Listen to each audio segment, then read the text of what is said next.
So, I mean, what is nice, I think, so is like that you don't have an experience alone. That you're really like a kind of connected to the experience that others are having. Because somehow, when you move at one level, somehow the other level really gets squeezed. It kind of disappear.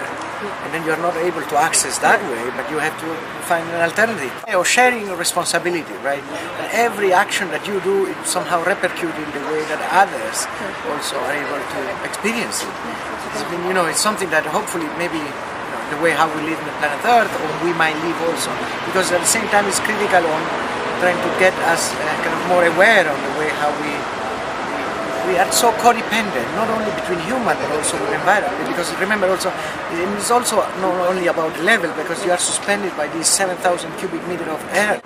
Air goes out the doors. I don't know if you ever heard. It's like sometimes you say, hey, but close the door, because when you leave the two doors open, all the levels fall down and kind of collapse one on top of each other. Does it mean you kind of start to get aware that it's a very sensible environment, right? It really depends on the action that each of us produce on top of it.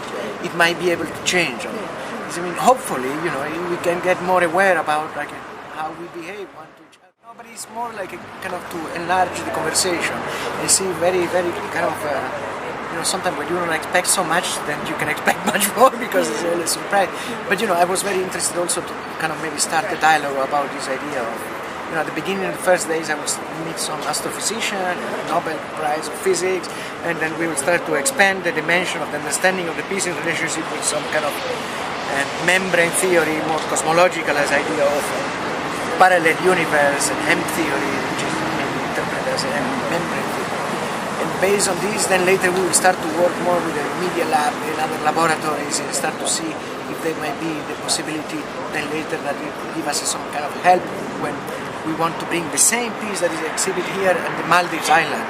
There are between 15 and 20 years, the best prediction said that they will go down there, and you said, hey, it's also, this idea to maybe, I was happy that Pirelli also accept the responsibility also of producing something which is kind of cloud specific, I would say, not maybe size specific, but also is able to respond to another environment. And, maybe when we change the context also, it could give kind of another perspective of what the piece can do and how we might